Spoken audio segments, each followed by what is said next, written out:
Hello, YouTube. And we're back.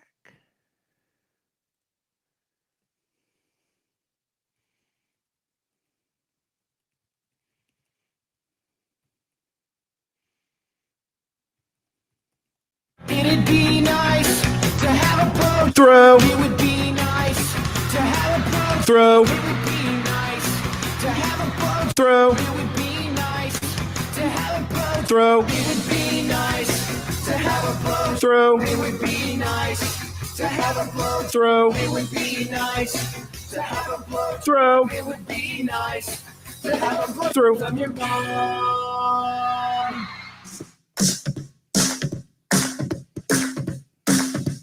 I drank beer with my friends. Sometimes I had too many beers. I liked beer. I still like beer. Had beers, have some beers. One beer, drink beer, drinks beer, drank beer, and drinking beer. Upstairs, downstairs, where was it? I don't know, but I had one beer.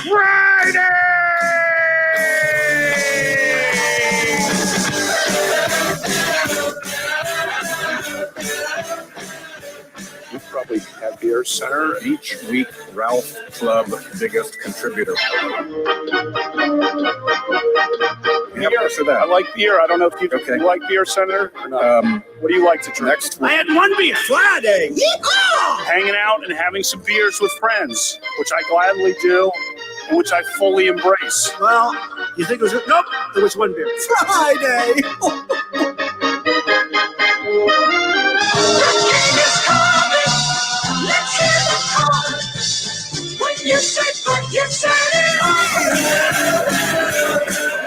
Oh, yeah, ladies and gentlemen, boys and girls, this is what we have been waiting all week for. For those of you who have not been paying attention, and you probably haven't because it's hard to keep track of what day it is Friday. It is Friday during the happy hour, and it's One Beer Friday, and it's on the air.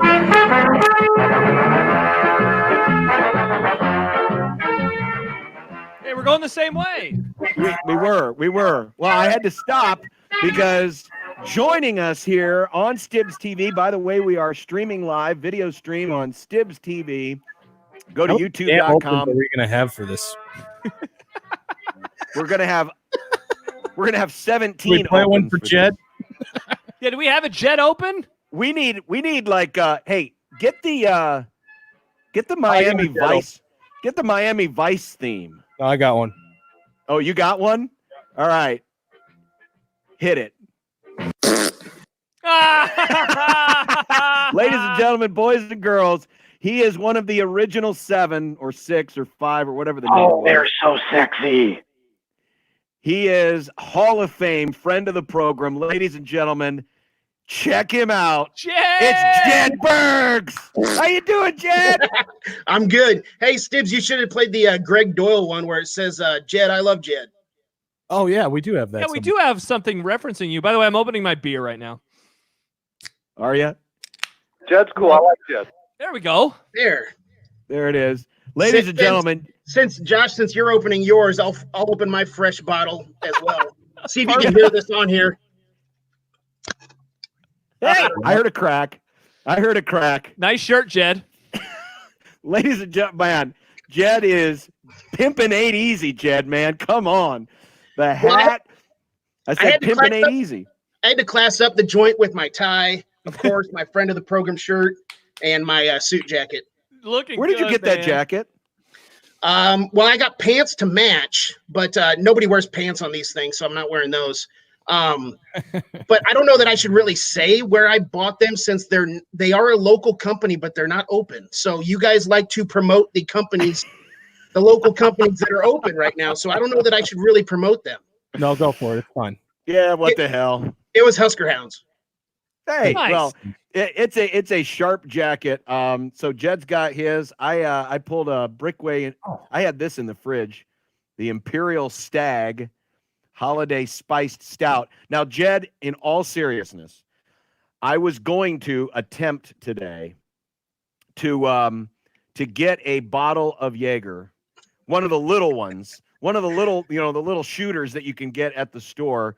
But as I was getting ready to put my Yeah, exactly. When I was getting ready to walk out the door, I realized what I was doing. And it's like, I'm going to sacrifice getting the COVID just so I can have a little bottle of Jaeger. I said, hell no, I'm not drinking that crap. Like I always say, when people turn it down, that just means more for me. I'm good with that. Oh. Great. I love Jaeger. I wanted, because it snowed yesterday, even though it's now all melted, I wanted to make sure that the summer was here. So I am going with the Natter Day, my Oh. first one of the year after 2019. And boys, it tastes like summer in a can. This thing is awesome. What do you got, Stibbs? Did you pull yeah, something out of the fridge? The Lucky Bucket Groover. There's one of these left in there. I like. Oh, nice. Yeah. Perfect. Well, it is Virtual One Beer Friday. Again, you can put your pictures of whatever it is you're drinking. We'll hashtag it. Make sure you hashtag it One Beer Friday. We'll put it up on Twitter and share alike. And this is something new that we kicked off.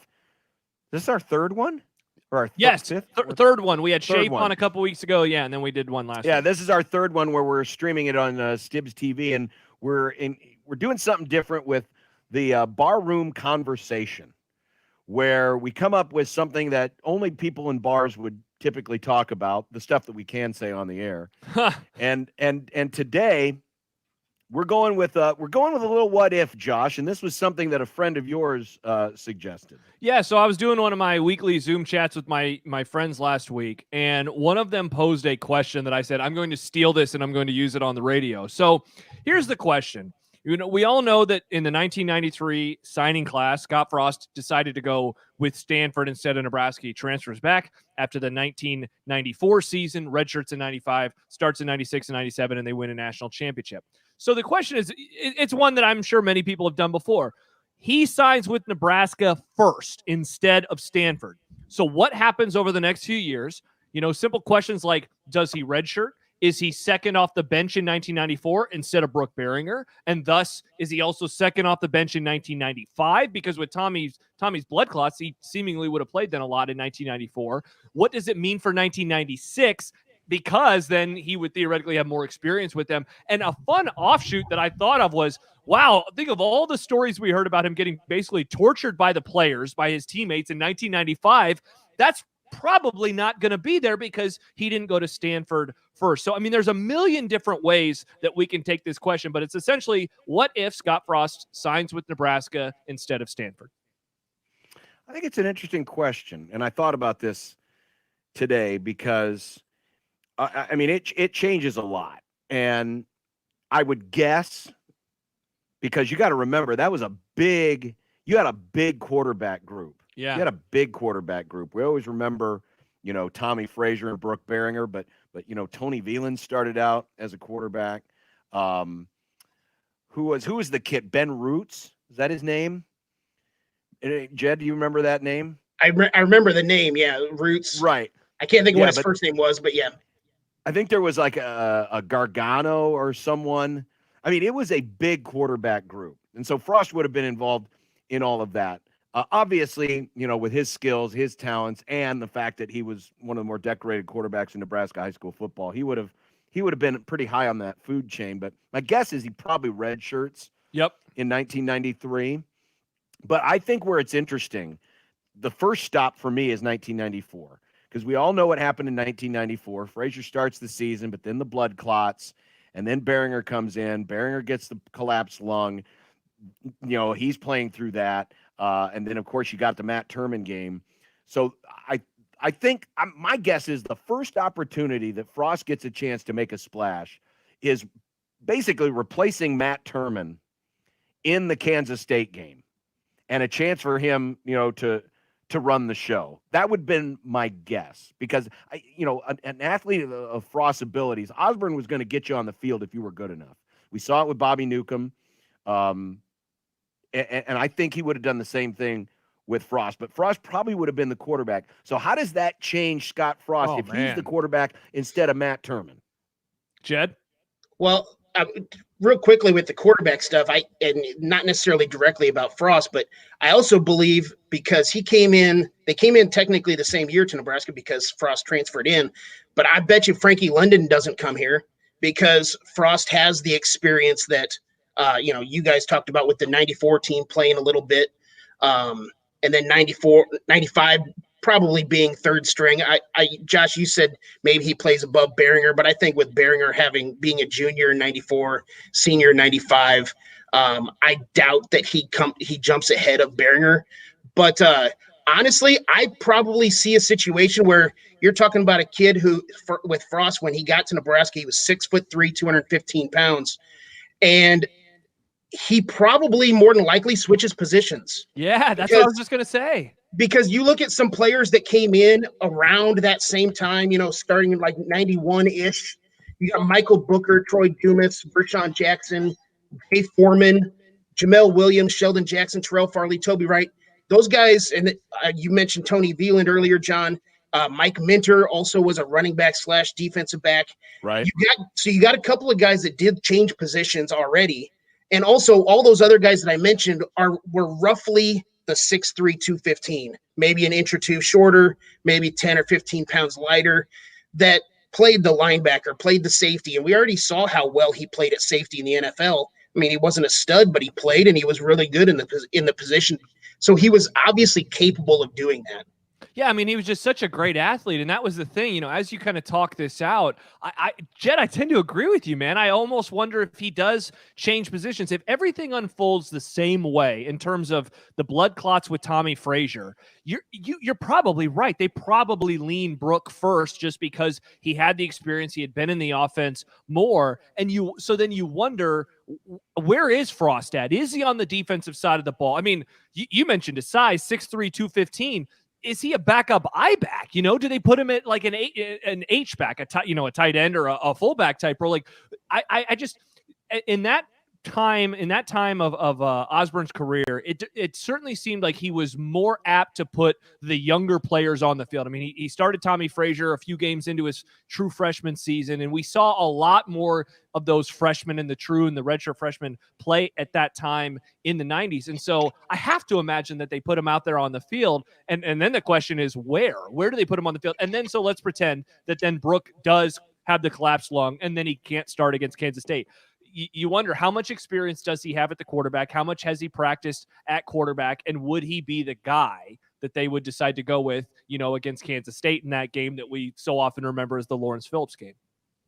See, I think, the other issue, though, is there's a log jam everywhere, right? Right, yeah. I mean, so loaded. The I-back position was loaded. Once you moved Veland and Mike Minter around, the back half of the secondary was loaded. I mean, there was such ungodly talent on that team. And that's why I think at the end of the day, even though obviously things came back around and he came back to Lincoln, I still think it was the right decision for him to make the move that he did, because he being Scott Frost, because obviously he wanted to be a quarterback. He wanted to get tutored by Bill Walsh. And there was such a logjam here that, even with a guy of his skill set, it was going to be tough for him to get on the field no matter what the position was. And of course, no one projected what was going to happen in 1994 when Nebraska ended up getting down to its third quarterback.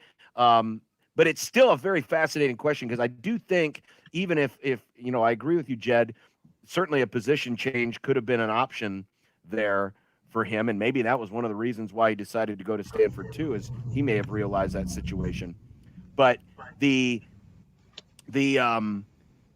idea that he could have come back, played quarterback, I wonder how that would have changed things moving forward. Because let's just imagine, all right, let's just play the what if game. He plays quarterback in place of Matt Turman, and he does an admirable job, and he's got an opportunity. How does that make 1995 look? Because we knew Frazier was going to have the job, but then Behringer's right there. And if Frost shines, are we talking a three-way battle here, or at least a battle for number 2 between Behringer and Frost? Because we all saw by the end of Scott Frost's career how much better he was at quarterback than he was when he first got here. If he has that opportunity to basically get thrust on the field, and we saw this happen with Eric Crouch in 1998, he got on the field early because you had injuries all up and down the board. Bobby went down, and then you end up having Monte Cristo, and then Crouch is in there. And we saw how much that helped him the following season.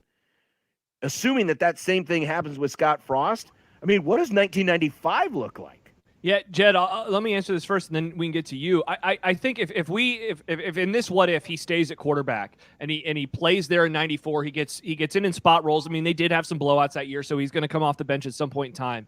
I mean, look, he as good of an athlete as Brooke was, and he was. I mean, he was more of a prototypical pro guy than he was a college guy, just in terms of his size. We saw Frost run the option, and I have always thought that he ran the option better than any of the quarterbacks, just in terms of how it looked. I always thought it was such a pretty play when he ran it. His skill set was to such a high level. I have to imagine that he wins the backup role in 1995, assuming that he at that point has enough, under his belt, enough experience in running that offense under his belt. And then the fun thing about that then is what that would theoretically mean for 1996 and how well versed he was in the offense, kind of like the thing that you just mentioned there, John. So if he stays there, just with his skill set and then what we know about him in 96, in particular in 97, at a certain point, I'd be surprised if he wasn't number 2 behind Tommy Frazier, but maybe you're right. Maybe it would have been a 3-way battle for quarterback. I don't know that I could really say that anything changes in 95, because realistically, we all know how good that 95 team is. Any of us 4 on the screen here could probably play quarterback, and we still probably would have gone undefeated with the talent that was around that team. So, I mean, to ask the question, does it change anything? More than likely, no, because that team was so loaded, like you talked about earlier. But kind of something that Josh talked about earlier on, I wonder, and I'm not trying to say that Frost came in and he was soft, out of high school or anything else like that, but I wonder if all of those stories about how he was beat up during practices by the upperclassmen for not coming in the first time, and all of those stories, I wonder if not having that experience doesn't toughen him up a little bit more. And maybe even that changes the dynamic. And I understand that Osborne has come out and said that Frost fit their offense so well, and that's what made him the player that he is. I get all that, but I wonder if not having that experience directly would have changed, toughening him up and getting the respect of the players that way. Jed, that is an awesome question. And I think back, I don't know how many of you guys have seen the movie Whiplash, but it's a movie about a drummer at like a really prestigious music university. And the teacher is J.K. Simmons, and he plays the role so perfectly where he's just a complete a-hole. And essentially the movie kind of boils down to, is he a great drummer because of his personal drive, or is he a great drummer because this guy treated him like garbage, his entire time while he was there? And I thought about that movie, Jed, as you started talking about Frost in that 1995 season, because, and it's funny because we're on the eve, or, 2 eve of the Michael Jordan documentary. And what has been the talking point from MJ surrounding this? I'm worried about people and what they will think of me after they see how I treated others. And the way he tells it is, I treated them to toughen them up. I treated them this way to make sure that by the time June rolled around that they would be ready to go. And you hear the stories of the guys that were there in the 90s. I know that Jason has talked about it in particular, where like they wanted him to quit, and then he got past a point where he didn't, and they were like, all right, you're now a member of our team. And I'm sure that there were still a lot of guys that were still mad at him. I mean, they still are to this day, 25 years later. But that, I think, was so important. And so that is maybe even the most interesting question of all of this. Does him not having to go through all of that stuff, and let's say he still gets the starting role eventually, is he the 1997 version of Scott Frost that was able to make the drive versus Missouri, that was able to go into Seattle and beat Washington? It's a really great question. Well, it is. It's that psychological toughening up that certainly changes him. And there's no doubt that, if he doesn't go through that, he is a different person on the other side. Now, of course, as a great athlete, you imagine what it's like, though, the other way. Assuming he plays a little in 94, assuming that he plays in 1995, is he by 1996 so well honed as just a quarterback that team is better off? Because that season was filled with turmoil the whole season long. But and a lot of it had to do with the reaction that the fans had, because here was this new guy, this hotshot, Nebraska high school hero who was supposed to be the next Tommy Frazier, and things didn't go as well as a lot of people expected. But if he's got that seasoning, if he's got that experience of 94 and 95, playing as a backup under him, how much better does that make him in 96? Does the experience that he gains outweigh the mental toughness that he got in the actual world that we're talking about? Bingo. Yeah. And honestly, Frost would be one to maybe answer that question if you wanted to go down that road. Obviously, we haven't talked about the elephant in the room, and that is everything that transpired with the story in 1995.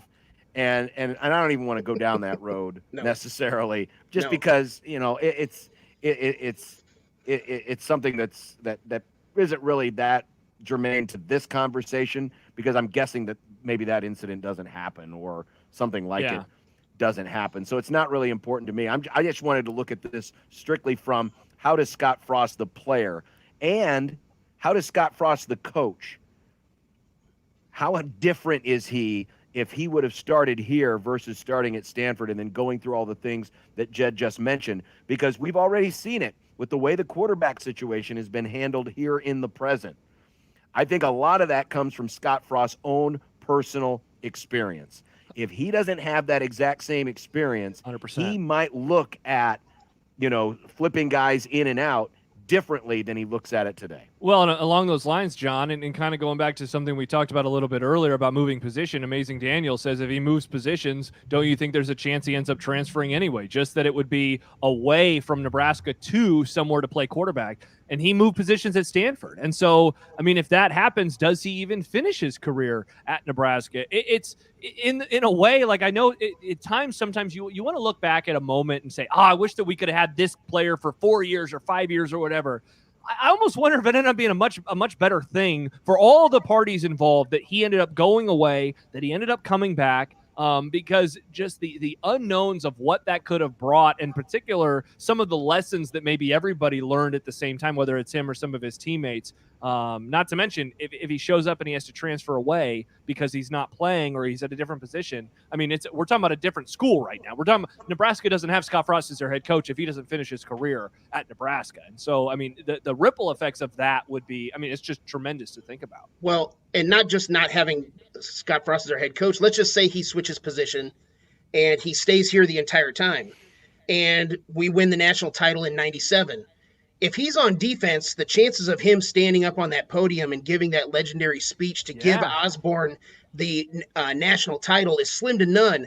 And that is something that everybody leans back on with Scott Frost. That's what everybody wants him to come back, because he gave that such legendary speech. If he switches positions and stays here the entire time, where does that trajectory send him? He probably still goes into coaching because obviously it's in his family. Sorry, I know we're not supposed to talk about his family, but so don't yell at us too much.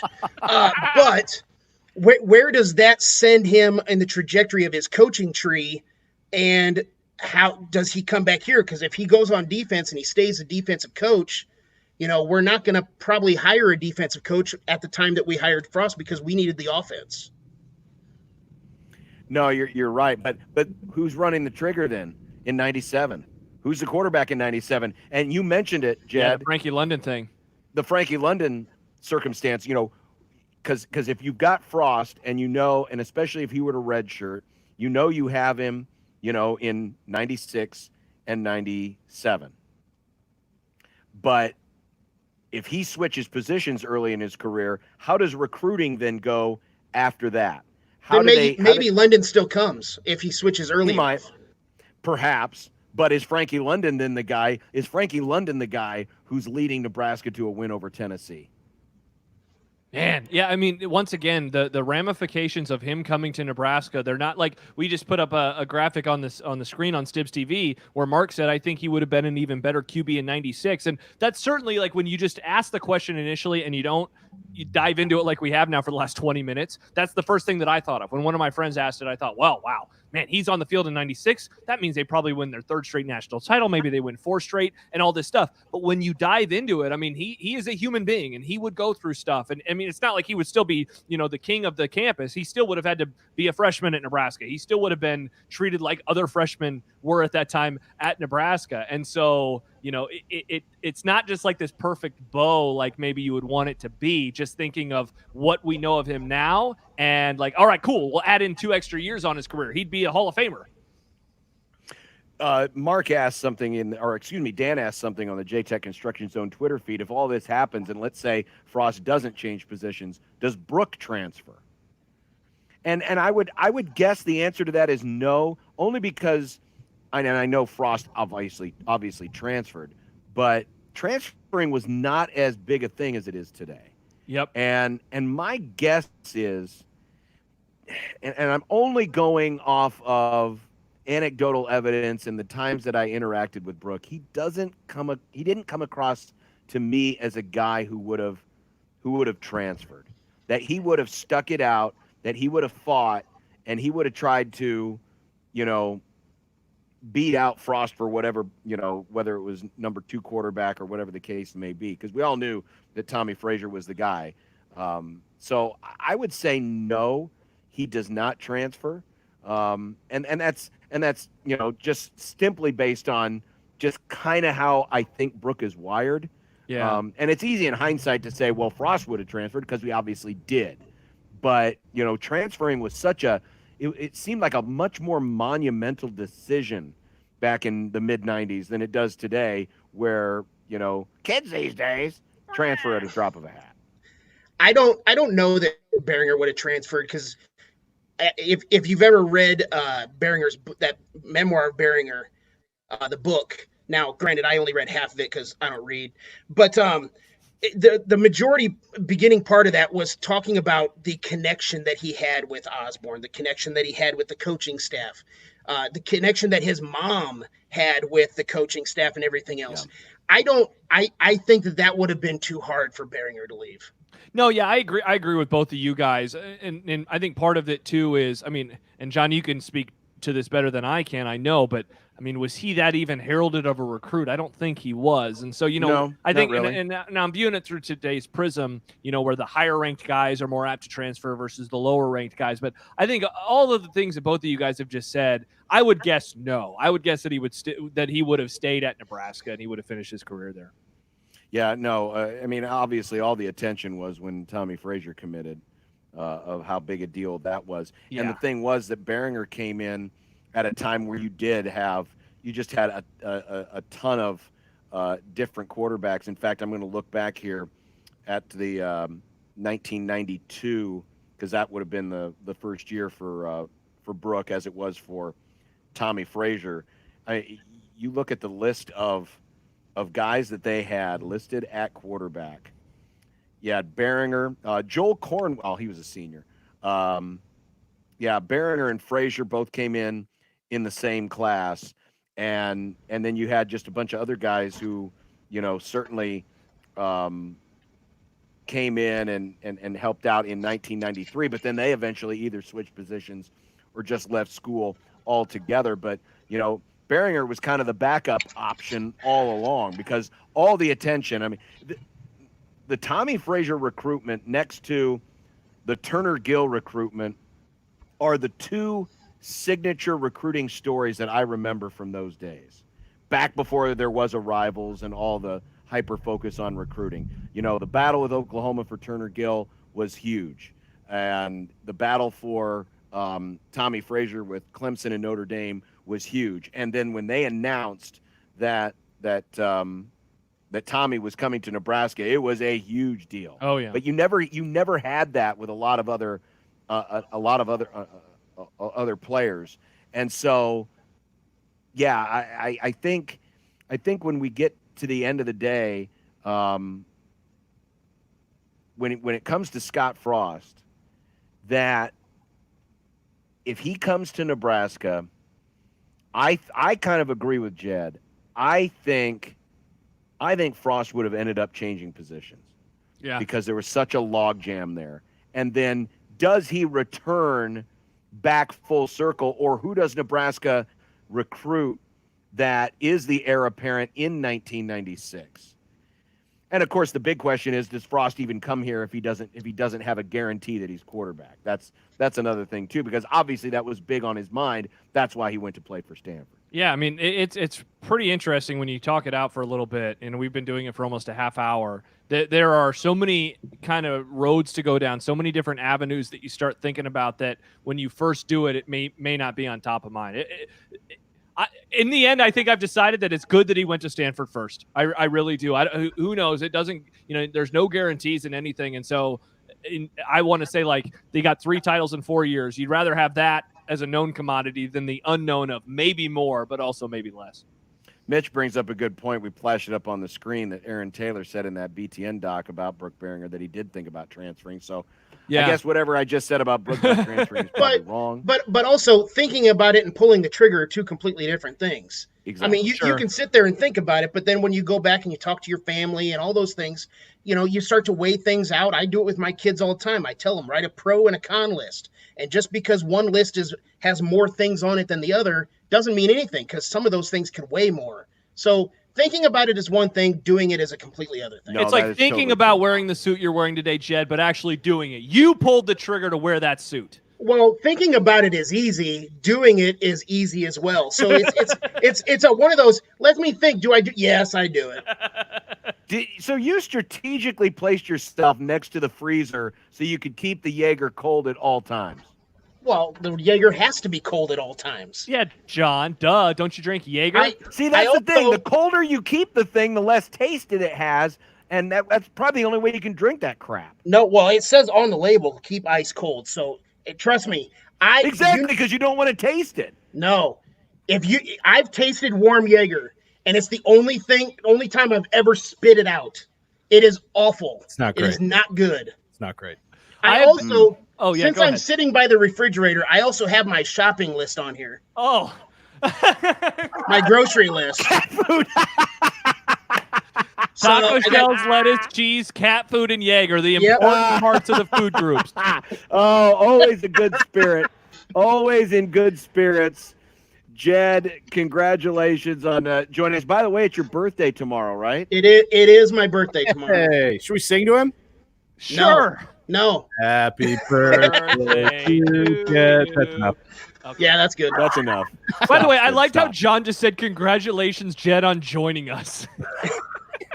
We know it was such an honor for you. I meant to say congratulations on your birthday, that he made it another year, but technically he hasn't done that yet. He has he has another 6.5 hours to make it. How are things going? In all seriousness, Jed, before we let you go, you are one of the people that does not get to work from home. How are you doing during the last month and a half? Central mailman. It's kind of one of those things. I've had a handful of people that would, out on the street, they will tell me thank you for what you're doing and all that stuff. And I always say thank you. And I am appreciative of things like that. But at the same time, I feel bad because my job has not changed. I mean, we're delivering less mail and things like that because businesses aren't open. But other than some slight procedural things, and I know I butchered that word, but anyway, procedural. Yeah, what you said. Make it other than some slight things like that have changed, but my job isn't changed. So I get up and I go to work every day like I always have. So it's kind of, I feel bad. Like I said, nothing has changed for me. So I'm not out there saving lives. One of the reasons why I wore this jacket is because about wearing red on Fridays to support the hospital, medical staff, and everything else. I'm not out there on the front line saving people's lives. So I feel bad saying thank you in that aspect, but because they deserve it much more than I do, whether it's me personally or any other postal worker. Sorry to other postal workers, but I appreciate them much more than whatever the hell I'm doing. So, it's a job, and I'm just doing what I do every day. Yeah, but you are delivering those checks. You're delivering the Trump bucks. Yeah, but I'm also delivering bills, so people hate me. Yeah, I mean, that's just a lot more of those. That's true. Good point. That's a good point. Well, Jed, we can't thank you enough for joining us, and we can't thank you enough for being such a great friend of our program over the years. Happy birthday. How many Thank of you those very much. bottles are you? How many bottles are you killing between now and the end of the day tomorrow? End of the day tomorrow. Well, I'll probably have to go stop up at the North Shore up on 102nd and Maple in a little bit. My good buddy Dave Nelson owns that place. He's opening for packaged liquor stuff to pick up from 4 to 7, by the way. Great local business. It is. They're right by Valentino's. Okay, That's great. a local business, but their pizza sucks. So Good take, Jed. you can go to the North Shore and pick up your liquor. I'm gonna have to go get some more for tomorrow. So this will be gone by tonight, definitely. Awesome. God bless you, bro. Take care, my friend. Thanks, All right, Jed. thanks, guys. There he is, ladies and gentlemen, the great Jed Burks, friend of the program, joining us here on a One Beer Friday. That was a lot of fun, and it's going to take a lot to top that outfit. I'm going to have to crack out the big Hawaiian guns here at some point Oh, come on. to even come close to beating that. I want a jacket. I want a jacket like that, but a Hawaiian jacket like that. That's what I want. Man, I'm excited for this now. I can't wait for Jed. Oh, wait a minute. He's still there. Look at this clown. Good God.